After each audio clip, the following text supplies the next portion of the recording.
মৰমৰ ছাত্ৰ ছাত্ৰীসকল, আজি আমি স্থানাংক জ্যামিতি 5 নম্বৰ যেটো ক্লাছ এটো আৰম্ভ কৰিবলৈ লৈছো। আজিৰ ক্লাছত আমি ত্ৰিভুজৰ কালিৰ সূত্ৰৰ বিষয়ে আলোচনা কৰিম। মেইনলি আমি ক্লাছ তোমালোকে এম স্কুলত পাই আহিছা ত্ৰিভুজৰ কালিৰ সূত্ৰ জ্যামিতিৰ দ্বাৰা কেনেকৈ উলিয়াব লাগে। হাফ ইনটু ভূমি ইনটু উন্নতি এটো ক্লাছ 6-7 মানত তোমালোকে পাইছা। আৰু ক্লাছ 9ত তোমালোকে পাইছা হিৰণৰ সূত্ৰ দি কেনেকৈ ত্ৰিভুজৰ কালি উলিয়াব লাগে। √s * s - a * s - b * s - c। আজি আমি আলোচনা কৰিম স্থানাংক জ্যামিতিৰ সহায়ত কেনেকৈ আমি ত্ৰিভুজ এটাৰ কালি উলিয়াব পাৰো। ত্ৰিভুজ এটাৰ কালি উলিয়াবৰ কাৰণে আমাৰ কি লাগিব? শীৰ্ষবিন্দু তিনিটাৰ স্থানাংক লাগিব। এটা ত্ৰিভুজৰ শীৰ্ষবিন্দু তিনিটাৰ স্থানাংক যদি দিয়া থাকে তেতিয়াহ'লে আমি ত্ৰিভুজটোৰ কালি স্থানাংক জ্যামিতিৰ সহায়ত আমি উলিয়াব পাৰো। ইয়াৰ বাবে আমাক ট্ৰেপিজিয়ামৰ কালিৰ সূত্ৰটো জানিব লাগিব। ট্ৰেপিজিয়ামৰ কালিৰ সূত্ৰ, ট্ৰেপিজিয়াম তোমালোকে জানাই যে যি চতুৰ্ভুজৰ যিকোনো এজৰ বিপৰীত বাহু সমান্তৰাল তাকে ট্ৰেপিজিয়াম বোলে। আৰু ট্ৰেপিজিয়ামৰ কালিৰ সূত্ৰ হ'ল হাফ ইনটু সমান্তৰাল বাহু দুটাৰ যোগফল ইনটু সমান্তৰাল বাহু দুটাৰ মাজৰ দূৰত্ব। এটো ফৰ্মুলা জনা থাকিলে আমি ত্ৰিভুজৰ কালিৰ সূত্ৰটো আমি ইজিলি উলিয়াব পাৰিম। ত্ৰিভুজৰ কালিৰ যেটো সূত্ৰ ডেৰিভেশনটো যেটো দিয়া আছে এটো তোমালোকৰ কিতাপত ধুনিয়াকৈ দিয়া আছে, এই কাৰণে আৰু মই এটো নতুনকৈ ডিৰাইভ কৰি দেখুৱা নাই। জাস্ট ইয়াত ফৰ্মুলাটো লিখি দিছো যে কোনো এটা ত্ৰিভুজৰ শীৰ্ষবিন্দু তিনিটা মানে কৌণিক বিন্দু তিনিটা যদি x1 y1 x2 y2 আৰু x3 y3 হয় তেতিয়াহ'লে সেই ত্ৰিভুজটোৰ কালিৰ সূত্ৰ হ'ব কি? Half into x1 into y2 minus y3 plus x2 into y3 minus y1 plus x3 into y1 minus y2। এটো ফৰ্মুলা তোমালোকৰ মুখস্থ ৰাখিব লাগিব। ইয়াত চাবা ব্ৰেকেটৰ বাহিৰত হ'ব x1 সিৰিয়ালি এনেকৈ আহিব x1 x1ৰ পাছত x2 x2ৰ পাছত আহিব কি x3 ব্ৰেকেটৰ বাহিৰত। আৰু উইদিন ব্ৰেকেটত আহিব y টাৰ্ম বিলাক। যেতিয়া x1 হ'ব তেতিয়া y কিমা 1ৰ পাছত কি আহিব 2 2ৰ পাছত 3 1 2 3। x1ৰ কাম শেষ হ'লে x2 আহিব, x2ৰ পাছত কি নাম্বাৰ আহিব 3 1। মানে এনেকুৱা যদি আমি এটা এন্টি ক্লকৱাইজ এটা সাৰ্কেল এটা বনাই লও, এটো 1 টু 2 এটো 3 1ৰ পাছত 2 আহিব, 2ৰ পাছত 3 আহিব, 3ৰ পাছত আকৌ 1 আহিব, 1ৰ পাছত 2 আহিব, এনেকৈ হ'ব এন্টি ক্লকৱাইজ ঘড়ীৰ কাঁটাৰ বিপৰীত ফালে। এতিয়া x1 হইব x1 into y2 minus y3 1ৰ পাছত 2 3। x2 আহিব, x1ৰ কাম শেষ হ'লে x2 আহিব, x2 হলে 2ৰ পাছত কি আহিব আমাৰ নাম্বাৰ 2ৰ পাছত আহিব 3 3ৰ পাছত আহিব কি 1, এই কাৰণে y3 minus y1। তাৰ পাছত আমাৰ আহিব কি x2 হৈ গ'ল, এবাৰ x3 হলে 3ৰ পাছত কি আহিব আমাৰ 1 minus 2, তাৰমানে y1 minus y2। এনেকৈ আমি ফৰ্মুলাটো মুখস্থ ৰাখিম। এইটো ফৰ্মুলাৰ সহায়ত আমি কোনো এটা ত্ৰিভুজৰ শীৰ্ষবিন্দু তিনিটাৰ স্থানাংক দিয়া থাকিলে ত্ৰিভুজটোৰ কালি আমি সহজে উলিয়াব পাৰিম। ইয়াত এটা কথা মন কৰিব লাগিব যে এই যে যেটো ফৰ্মুলা আমাক দিয়া আছে এই ফৰ্মুলা মতে ত্ৰিভুজৰ কালি বাহিৰ কৰি সেই ফলাফলটো ঋণাত্মক ওলাব পাৰে, কিন্তু আমি কেৱল সাংখ্যিক মানটোহে বিবেচনা কৰিম। মানটো ধনাত্মকে হওক ঋণাত্মকে হওক আমি কেৱল ধনাত্মক মানটো বিবেচনা কৰিম, মানে কেৱল সাংখ্যিক মানটো বিবেচনা কৰিম, চিহ্নটো আমি বিবেচনা নকৰো। তাৰমানে কালি কেতিয়াও কি হ'ব নোৱাৰে, ঋণাত্মক হ'ব নোৱাৰে। আৰু ধৰি লৈছো যে এইটো ফৰ্মুলা মতে আমি হিসাব কৰি আমি ফলাফলটো এনেকুৱা পাইছো -4 তো ত্ৰিভুজৰ কালি হ'ব নোৱাৰিব। সেইকাৰণে আমি এনসাৰটো লিখা সময়ত কি লিখিম যে যেহেতু ত্ৰিভুজৰ কালি ঋণাত্মক হ'ব নোৱাৰে গতিকে নিৰ্ণয় ত্ৰিভুজৰ কালি 4 বৰ্গ একক।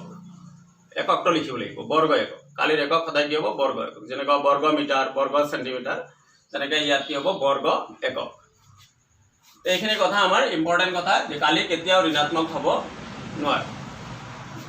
লগে লগে ইয়াত আৰু এটা কথা আহিব তিনটা বিন্দু একৰেখীয় হোৱাৰ শৰ্ত। তোমালোকে দূৰত্বৰ সূত্ৰ যেতিয়া শিকিছিলা তেতিয়াও তিনটা বিন্দু একৰেখীয় হোৱাৰ শৰ্তটো জানিছিলা তোমালোকে। আমি এনেকুৱা লিখিছিলো যে এ বি সি বিন্দু তিনিটা এক ৰেখীয় হ'লে তেতিয়াহ'লে কি হ'ব AB plus BC AB plus BC equal to কি হ'ব AC হ'ব মানে সৰু সৰু মাপ দুটা সৰু দূৰত্ব দুটাৰ যোগফল ডাঙৰটোৰ সমান হ'লে এই বিন্দু তিনিটা কি হ'ব এডাল ৰেখাত থাকিব এইটো হল আছে এইটো আছিল আমাৰ কি এক ৰেখীয় হোৱাৰ শৰ্ত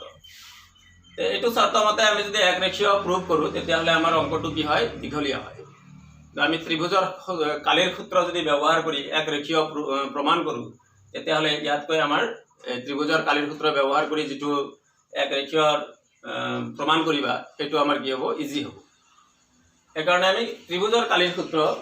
দ্বাৰা আমি এক ৰেখীয়ৰ শৰ্তটো উলিয়াম ধৰা ABC এটা ত্ৰিভুজ ABC এটা ত্ৰিভুজ ABC ত্ৰিভুজৰ এই বিন্দুটোক টানি যদি আমি ইয়াত লৈ আহো তেতিয়াহলে ত্ৰিভুজটো ইয়াত এই বিন্দুটো আহি গল আহিলে আমাৰ কি হ'ব এটো তো ত্ৰিভুজ হৈ নাথিল এটো হল সৰল ৰেখা হৈ গল তাৰমানে ABC বিন্দু তিনিটা এক ৰেখীয় হৈ গল যেহেতু এটো ত্ৰিভুজ নাথাকিল গতিকে এই ত্ৰিভুজটোৰ কালি কি হ'ব কালিও নাথাকিল তাৰমানে কালিৰ মান কি হ'ব 0 হ'ব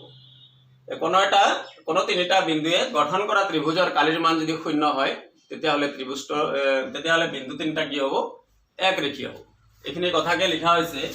তিনিটা বিন্দু এক ৰেখীয় হোৱাৰ শৰ্ত তিনিটা বিন্দু এক ৰেখীয় হ'ব যদি হে বিন্দু তিনিটাই গঠন কৰা ত্ৰিভুজটোৰ কালি কি হয় শূন্য হয় আৰু তিনিটা বিন্দু তোমাক দিয়া থাকিব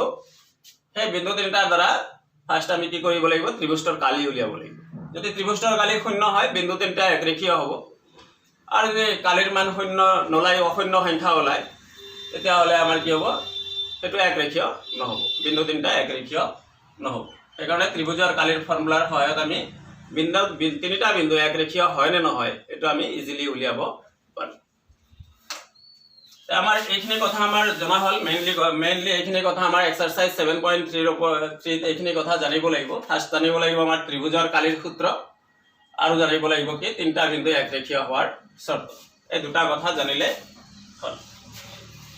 এতিয়া এক্সাৰসাইজ 7.3 কোশ্চেন নম্বৰ 1 और 1 যদি আনসাৰটো আমি কৰিব খুজো তাতে তিনটা বিন্দু দিয়া আছে 2 3 -1 0 আৰু 2 -4 তিনটা শীৰ্ষ বিন্দু দিয়া আছে এই ত্ৰিভুজৰ কালি আমি উলিয়াব লাগে ত্ৰিভুজৰ কালি উলিওয়া একেবাৰে সহজ জাস্ট আমাৰ মুখস্থ ৰাখিব লাগিব ফৰ্মুলাটো half into x1 into y2 minus y3 plus x2 into y3 minus y1 plus x3 into y1 minus y2 ইয়াত প্ৰথম বিন্দুটো হ'ব আমাৰ x1 y1 তাৰমানে এটো হল x1 এটো হ'ব y1 এটো হ'ব x2 এটো y2 ইয়াত হ'ব x3 এটো y এই মতে আমি এই ফৰ্মুলাত বহাই দিম half into x1 মানে আমাৰ কি হল x1 মানে আমাৰ 2 into y2 minus y3 y2 মানে 0 minus y3 মানে -4 মাইনাসে প্লাস করে আইব তার পাছত প্লাস আইব আমার x2 আমার কি হবে x2 মানে -1 x2 into y3 minus y1 y3 মানে -4 আমার minus y1 মানে কি 3 প্লাস আইব আমার কি x3 into y1 minus y2 x3 মানে আমার কিমান হ'ব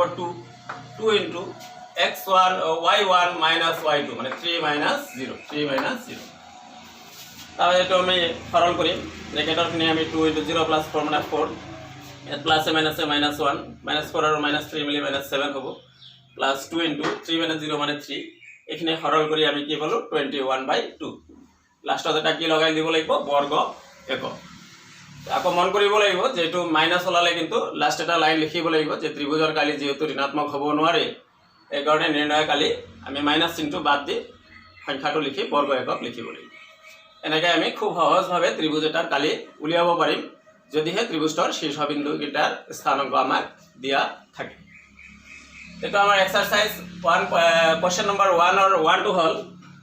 আশা কৰো তোমালোকে এইটো কোশ্চেন বুজি পালে যিকোনো ত্ৰিভুজৰে কালি উলিয়াব পাৰিবা যদি শীৰ্ষবিন্দু তিনটা দিয়া থাকে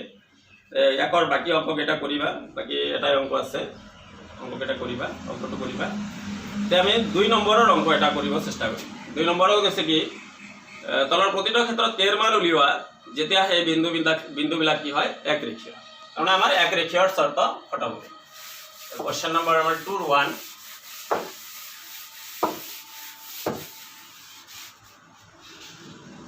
কোশ্চেন নম্বৰ 2 1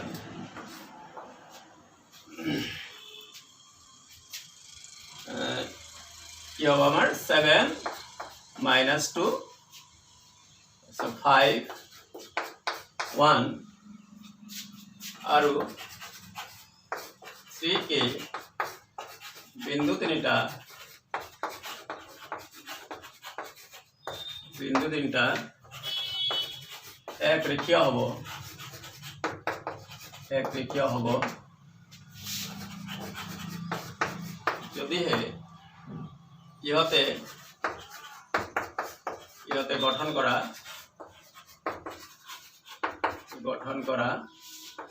ত্ৰিভুজটোৰ কালি শূন্য হয় অৰ্থাৎ আমাৰ কি হব ত্ৰিভুজটোৰ কালিৰ ফর্মুলা মতে আমি বহাম অর্থাৎ হাফ ইন্টু x1 আমার কিমান আছে এইটো হল x1 7 into y2 minus y3 1 minus k plus x2 মানে আমার 5 ইন্টু y3 মাইনাস y1 মানে কি মাইনাসে প্লাস 2 y1 প্লাস কি আইব আমার x3 মানে আমার কিমান 3 x3 into y1 minus y2 মানে -2 মাইনাস 1 ইকুয়াল টু কি হবে এইটো ইয়াৰ মান কি হ'ব 0 হ'ব মানে এই বিন্দু তিনটা গঠন কৰা ত্ৰিভুজটোৰ কালি ইকুয়াল টু কি 0 তে আমি এইটো সমাধান কৰি k এর মান উলিয়াম হাফ ইন্টু to পূরণ করে দিয়া 7 to minus 7k plus या तो 5k plus 5 to the 10 কি হবো -3 হবো -3 और -3 -9 পূরণ করে ইকুয়াল টু 0 হাফ ইনটু এত 5k -7k মানে তোমার হবো -2k और 7 और ইফালে -9 ইয়াত হলো 1 और 7 मिली 8 equal to 0 -2k plus 8 half तो इफाले गले आमार की हबो भाग हबो इफाले हाफ দিয়ে ভাগ হলে একটু 0 হবো তার পিছত আমার কি হবো -2k equal to -8 this implies k equal to কি হবো আমার -8/-2 তাহলে কি হবো আমার 4 k এর নির্ণয় মান কি হবো আমার 4 এইটো এটা ইম্পর্টেন্ট অঙ্ক এক্সারসাইজ 7.3 2 1 নম্বৰ কোৱেশ্চনটো এনেকৈ আমি k এৰ মান উলিয়াব পাৰিম অঙ্কটো তোমালোকে ভালকৈ চাই লবা আৰু এনেকৈ আৰু অঙ্ক আছে 2 নম্বৰত আশা কৰো তোমালোকে পাৰিবা যদি কিবা অসুবিধা হয় মোৰ কন্টাক্ট নম্বৰত ফোন কৰিলে হ'ল কোৱেশ্চন নম্বৰ 3 টো চোৱা কোৱেশ্চন নম্বৰ 3 তিনিটা বিন্দু দিয়া আছে এটো মই হিন্টটো দি দিও তোমালোকে ঘৰত কৰিবা এটো